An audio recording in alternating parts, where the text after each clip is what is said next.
Hello everyone. जब एक partnership firm dissolve होता है तो उसके समापन पे उसके व्यापार के बंद होने पर जो भी सारा एसेट्स बचा हुआ होता है, चाहे वो प्लांट हो, मशीनरी हो, बिल्डिंग हो, लैंड हो, जो कुछ भी है, या उसका बचा हुआ स्टॉक हो, ये सारा बेच दिया जाता है। और अगर उसका मार्केट में कुछ उधार है, कुछ डेटर्स हैं, तो उनसे पैसा सारा वसूल लिया जाता है। और ये सारा पैसा वसूल करके जितने भी सारे लायबिलिटीज है उनका पेमेंट किया जाता है। और अगर उसके बाद कुछ बैलेंस बचता है तो पार्टनर की कैपिटल लौटाई जाती है। तो ये जो सारा काम होता है, ये जो सारा अकाउंट का सेटलमेंट होता है, इसके लिए क्या सारे जर्नल एंट्रीज किए जाते हैं वो हम लोग देखते हैं।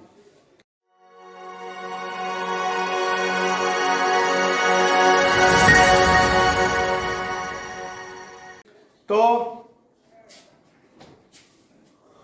पहला है, सबसे पहले क्या होता है, सारे एसेट्स को, जितने भी सारे एसेट्स हैं बैलेंस शीट में दिख रहे हैं, उन्हें रियलाइजेशन अकाउंट में उनके बुक वैल्यू पे ट्रांसफर कर दिया जाता है। बुक वैल्यू पे यानी बैलेंस शीट में जो वैल्यू उनका दिख रहा है उस वैल्यू पे उसे रियलाइजेशन अकाउंट में ट्रांसफर किया जाता है।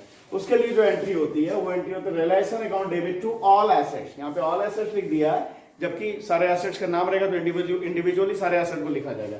सपोज लैंड है तो relation account debit to land account, to building account, to machinery account, to furniture account, जो सारा एसेट है सभी को लिखना है। लेकिन ध्यान रखना है कि उसके बुक वैल्यू पे दिखाना है ना। बुक वैल्यू है नहीं, जो बैलेंस शीट में उसका वैल्यू दिख रहा है उसी वैल्यू पे उसे दिखाना है। तो ये एंट्री हो जाएगा realisation account debit to all assets account. लेकिन कुछ एक चीज को छोड़कर, क्या, तो कैश और बैंक को नहीं ट्रांसफर करना रियलाइजेशन अकाउंट में। अगर debit balance profit and loss account का है, उस बैलेंस शीट में एसेट साइड में प्रॉफिट एंड लॉस अकाउंट का बैलेंस है, मतलब डेबिट बैलेंस है, मतलब लॉस है, उसे भी नहीं ट्रांसफर करना है। कोई डिफर्ड रेवेन्यू एक्सपेंडिचर है, फॉर एग्जांपल एडवर्टाइजमेंट, सस्पेंस वगैरह, तो उसे भी नहीं ट्रांसफर करना है रियलाइजेशन अकाउंट में। और अगर किसी पार्टनर का कैपिटल एसेट साइड में है, दैट मींस उसका नेगेटिव बैलेंस है कैपिटल का, डेबिट बैलेंस है कैपिटल का, उसे भी रियलाइजेशन अकाउंट में ट्रांसफर नहीं करेंगे। तो ये पहला एंट्री हो जाएगा जहां पे कि सारे एसेट को रियलाइजेशन अकाउंट के डेबिट में ट्रांसफर कर दिया जाएगा। उसका दूसरा, जितने भी सारे लायबिलिटीज हैं एसेट बैलेंस शीट में, उन सारे लायबिलिटीज को भी रियलाइजेशन अकाउंट में उनके बुक वैल्यू पे ट्रांसफर किया जाएगा। तो उसके लिए होगा all liabilities account debit to realisation account. जो भी सारे लायबिलिटीज हो, क्रेडिटर्स है, बिल्स पेबल है, बैंक ओवरड्राफ्ट है, इन सबको सारे आउटसाइड लायबिलिटी को ट्रांसफर करना है। ठीक है, तो उसे किया जाएगा। यहां पे भी ध्यान रखना है कि क्या सारा जनरली ट्रांसफर होना है, क्या सारा मिलेगा जिससे कि ट्रांसफर करना किन सारे लायबिलिटीज को, तो क्रेडिटर्स है, बिल्स पेबल है, बैंक ओवरड्राफ्ट है, लोन है ना, आउटसाइडर का लोन होना चाहिए, आउटस्टैंडिंग एक्सपेंसेस है, इन सबको रियलाइजेशन अकाउंट में ट्रांसफर किया जाएगा। तो ऑल लायबिलिटी, जो लायबिलिटीज रहेंगे, क्रेडिटर्स है तो creditors account debit, bills payable है तो बिल्स पेबल अकाउंट डेबिट, जो सारा लायबिलिटीज है इंडिविजुअली उनको लिखा जाएगा तो रियलाइजेशन अकाउंट। इसके बाद लेकिन यहां भी ध्यान रखना है क्या क्या छोड़कर, एक्सेप्ट पार्टनर्स कैपिटल, पार्टनर के कैपिटल को नहीं ट्रांसफर करना है रियलाइजेशन में, प्रॉफिट एंड लॉस अकाउंट के बैलेंस को नहीं ट्रांसफर करना है, कोई रिजर्व है, कोई फंड है, या किसी पार्टनर का लोन है, किसी पार्टनर का लोन है तो उसे भी नहीं ट्रांसफर करना है रियलाइजेशन अकाउंट में। रियलाइजेशन अकाउंट में क्या, अदर का लोन, आउटसाइडर का लोन ट्रांसफर होगा, पार्टनर का लोन है तो वो रियलाइजेशन अकाउंट में ट्रांसफर नहीं किया जाएगा। इसके बाद में when assets are sold for cash, अब जो एसेट्स को ट्रांसफर किया गया रियलाइजेशन अकाउंट में, उसे जब कैश में बेचा जाएगा, नगद में बेचा जाएगा, तो cash account debit to realisation account या bank account debit to realisation account. ठीक है, जब एसेट्स को नगद में बेचा जाएगा तो। और कभी कभी होता है कि एसेट्स कोई पार्टनर ले ले, when assets taken over by a partner, कोई पार्टनर अगर एसेट को ले लिया तो उस केस में क्या, उस कंडीशन में क्या एंट्री होगा, उस पार्टनर का capital account debit to realisation account. ठीक है, इससे आगे आते हैं फॉर पेमेंट ऑफ लायबिलिटी। अब लायबिलिटी को तो रियलाइजेशन अकाउंट में ट्रांसफर कर दिया गया, जैसे एसेट को ट्रांसफर कर दिया गया और उससे वसूली हुआ तो cash account debit to realisation account किया। उसी तरह लायबिलिटी को ट्रांसफर किया और लायबिलिटी का जब पेमेंट किया कैश में तो उसके लिए एंट्री क्या हो जाएगा, realisation account debit to cash और बैंक अकाउंट। अब उसके बाद में when liabilities taken over by a partner, जिस तरह एसेट को कोई पार्टनर ले लेगा उसी तरह हो सकता है कोई लायबिलिटी कोई पार्टनर ले ले, तो कोई पार्टनर किसी लायबिलिटी को ले लिया, उस केस में उस कंडीशन में क्या एंट्री होगा, realisation account debit to that partner's capital account, उस पार्टनर के कैपिटल को अकाउंट को क्रेडिट किया जाएगा जिसने उस लायबिलिटी को लिया। उसके बाद में है for realisation from unrecorded asset, unrecorded asset या अनरिकॉर्डेड लायबिलिटी, वो लायबिलिटी जो बैलेंस शीट के अंदर नहीं दिख रहा है पर वो एडजस्टमेंट में दिखेगा, कोई अनरिकॉर्डेड एसेट है, कोई अनरिकॉर्डेड लायबिलिटी है, तो वो क्या होगा, वो बैलेंस शीट के अंदर नहीं रहता है पर एडजस्टमेंट में वो दिखेगा। तो उस तरह के अनरिकॉर्डेड एसेट को से अगर पैसा वसूली हुआ है तो उसके लिए क्या होगा, एंट्री कैश और bank account debit to realisation account. When unrecorded asset taken over by a partner, अगर वो अनरिकॉर्डेड एसेट को कोई पार्टनर ले लेता है तो उस पार्टनर का capital account debit to realisation account.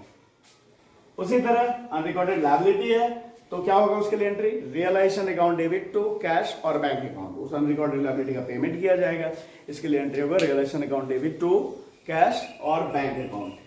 और अगर वो अनरिकॉर्डेड लायबिलिटी कोई पार्टनर ले ले तो उस केस में, उस कंडीशन में क्या एंट्री होगा, उस केस में, उस कंडीशन में एंट्री होगा realisation account debit to partners capital account. जिस पार्टनर ने लिया है उस पार्टनर के कैपिटल को वहां पर क्रेडिट करेंगे। उससे आगे आते हैं, अब ये जो सारा रियलाइजेशन का काम होता है, एसेट्स का बेचने का, लायबिलिटी का पेमेंट, ये सारा जो एक्टिविटीज होता है इसमें कुछ सारे खर्च होते हैं जिसे रियलाइजेशन एक्सपेंसेस कहते हैं, लिक्विडेशन एक्सपेंसेस कहते हैं। तो ये अगर रियलाइजेशन एक्सपेंसेस का पेमेंट किया जा रहा है फर्म के द्वारा तो उसके लिए क्या एंट्री होगा, realisation account debit to cash और बैंक अकाउंट। उसके बाद में for when realisation expenses paid by a partner, कभी कभी होता है कि रियलाइजेशन एक्सपेंसेस का पेमेंट किसी पार्टनर ने कर दिया है तो उस कंडीशन में क्या एंट्री होगा, realisation account debit to partners capital account. उससे आगे आते हैं when remuneration for realisation paid to a partner, कभी कभी होता है कि किसी पार्टनर को रियलाइजेशन का काम दे दिया गया, उसके लिए उसे कुछ रेम्यूनरेशन, एक फिक्स रेम्यूनरेशन पे किया जा रहा है, तो उस स्थिति में क्या एंट्री होगा, realisation account debit to partners, जिस पार्टनर को दिया गया ये काम उसके उस पार्टनर के कैपिटल अकाउंट को क्रेडिट करेंगे। उसके बाद में आगे है when realisation expenses borne by a partner. कभी कभी सवाल में रहता है कि जो रियलाइजेशन का जो एक्सपेंस है किसी पार्टनर को बियर करना है, बर्दाश्त करना है, तो फिर उसके लिए कोई एंट्री नहीं करना है क्योंकि वो एक्सपेंस का जिम्मेवारी कंप्लीटली उस पार्टनर पे दे दिया गया, उससे पार्टनरशिप फर्म का कोई लेना देना नहीं है, वो जो भी खर्चा होगा उसे किसे बर्दाश्त करना है, उस पार्टनर को, तो इसके लिए फिर कोई जर्नल एंट्री नहीं करनी है। अब अगला फॉर प्रॉफिट ऑन रियलाइजेशन। अब क्या है कि ये जो रियलाइजेशन का काम हुआ है, वसूली का काम हुआ, लायबिलिटी का पेमेंट का काम हुआ, अब इसमें अगर रियलाइजेशन में प्रॉफिट हुआ है, रियलाइजेशन के क्रम में प्रॉफिट हुआ है तो उस केस में क्या एंट्री होगा, realisation account debit to partners capital account. सभी पार्टनर्स के बीच में रियलाइजेशन के प्रॉफिट को उनके प्रॉफिट शेयरिंग रेशियो में बांट दिया जाएगा। और अगर लॉस हुआ है तो उल्टा एंट्री क्या होगा, उस सभी पार्टनर के कैपिटल अकाउंट को डेबिट किया जाएगा और रियलाइजेशन अकाउंट को क्रेडिट किया जाएगा। ठीक है, लॉस को भी उसी उनके प्रॉफिट शेयरिंग रेशियो में सभी पार्टनर्स के बीच में बांटा जाएगा।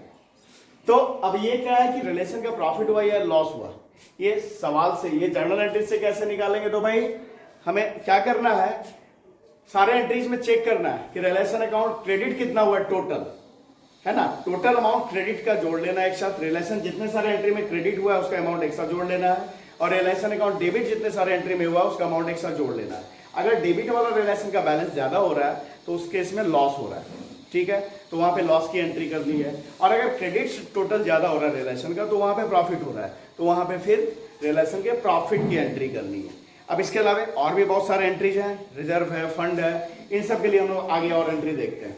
अब देखते हैं अगला entry, for transfer of reserves, any free reserves, fund and undistributed profit. क्या किया था रिलेशन अकाउंट में, क्या बोला था कि कोई भी रिजर्व, कोई भी फंड, कोई अनडिस्ट्रीब्यूटेड प्रॉफिट, एक्यूमुलेटेड प्रॉफिट, उन सबको ट्रांसफर नहीं किया जाएगा, उन्हें छोड़कर बाकी सारे को ट्रांसफर किया जाएगा आउटसाइड लायबिलिटीज को।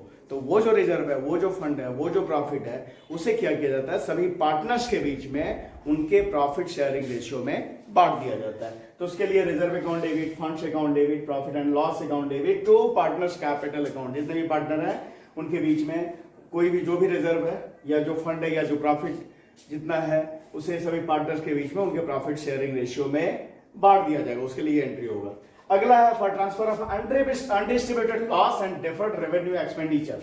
उसके बाद मैं क्या बताया था, एसेट साइड में कोई भी अनडिस्ट्रीब्यूटेड लॉस है, पीएल का डेबिट बैलेंस है या कोई डिफर्ड रेवेन्यू एक्सपेंडिचर है, फॉर एग्जांपल एडवर्टीजमेंट, सस्पेंस वगैरह, तो उसे भी क्या बताया था कि रिलेशन अकाउंट के में ट्रांसफर नहीं किया जाता, तो उससे भी क्या किया जाता है, उस लॉस को, उस डिफर्ड रेवेन्यू एक्सपेंडिचर को भी सभी पार्टनर्स के बीच में उनके प्रॉफिट शेयरिंग रेशियो में बांट दिया जाता है। उसके लिए क्या एंट्री होती है? उसके लिए एंट्री होती है उस सभी पार्टनर का कैपिटल को डेबिट किया जाता है। तो partners capital account debit to profit and loss account to deferred revenue expenditure account. कोई भी डेफर्ड रेवेन्यू एक्सपेंडिचर हो सकता है जैसे एडवर्टीजमेंट, सस्पेंस वगैरह। तो जो भी है, जो भी लॉस है, जो भी डेफर्ड रेवेन्यू एक्सपेंडिचर है वो क्रेडिट होगा और वहां पर पार्टनर का कैपिटल डेबिट किया जाएगा एंट्री में, क्योंकि यहाँ पे लॉस बढ़ रहा है। लॉस बढ़ रहा है तो कैपिटल में कमी आएगी और कैपिटल में कमी होती है तो क्या होता है? वो डेबिट होता है और कैपिटल जब बढ़ता है तो क्या होता है? उसे क्रेडिट किया जाता है। ठीक है। उसके बाद में for payment of partners loan, partner के लोन को भी मैंने बताया था कि रिलायंस अकाउंट में ट्रांसफर नहीं किया जाता है, तो उस पार्टनर के लोन का पेमेंट किया जाता है, उसे रिलायंस अकाउंट में ट्रांसफर नहीं किया जाता। तो उसके उस पार्टनर के लोन का पेमेंट करने के लिए क्या एंट्री होगा? उस पार्टनर का लोन अकाउंट डेबिट, जो जिस पार्टनर में डेबिट लोन दिया है उसके लोन अकाउंट को डेबिट करेंगे टू कैश और बैंक अकाउंट। ठीक है। और फिर finally for closing partners capital, और अंत में जब सारा रिलेशन का प्रॉफिट लॉस निकाल कर पार्टनर्स के बीच में बांट दिया जाता है और जो भी रिजर्व है, जो भी फंड है या जो भी लॉस है, इन सब के एडजस्टमेंट सभी पार्टनर्स के कैपिटल के होने के बाद सभी पार्टनर का कैपिटल का बैलेंस निकाला जाता है। जो बैलेंस शीट में कैपिटल है और जर्नल एंट्री में उसका कैपिटल जितना क्रेडिट हुआ है उसके कैपिटल के बैलेंस के साथ जोड़ा जाता है, और जर्नल एंट्री में पार्टनर का कैपिटल जितना डेबिट हुआ है उससे घटाया जाता है। कहने का मतलब क्रेडिट, पार्टनर्स के कैपिटल का क्रेडिट टोटल किया जाता है और पार्टनर्स के कैपिटल का डेबिट टोटल किया जाता है। अगर क्रेडिट टोटल ज्यादा हुआ उस पार्टनर का, इसका मतलब फर्म उस पार्टनर को पेमेंट करेगी, उसे पैसा देगी, उस पार्टनर का फर्म में पैसा निकल रहा है। ठीक है। और अगर उस पार्टनर का कैपिटल अकाउंट का डेबिट टोटल हुआ अधिक हुआ क्रेडिट टोटल से, दैट मीन्स वो पार्टनर, उसके कैपिटल में कमी आई है, वो क्या करेगा? वो पार्टनर पार्टनरशिप फर्म को पैसा देगा। तो दोनों स्थिति में अगर क्रेडिट टोटल आया तो पैसा लेगा वो पार्टनर, तो उसके लिए एंट्री होगा partners capital account debit to cash और बैंक अकाउंट। और अगर डेबिट टोटल हुआ है तो वो पार्टनर पैसा लेकर आएगा फर्म में, इसके लिए क्या एंट्री होगा? कैश और bank account debit to partners capital account. इस तरह से फाइनल हिसाब हो जाता है।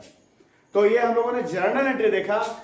जब एक फर्म का डिसॉल्यूशन होता है, समाप्त होता है वो फर्म, उसका बिजनेस बंद हो जाता है, तो सारे अकाउंट के सेटलमेंट के लिए क्या सारे जर्नल एंट्री होते हैं। तो इस वीडियो में इतना ही। वीडियो पसंद आ रहा है तो लाइक करें, चैनल को सब्सक्राइब करें। Thank you.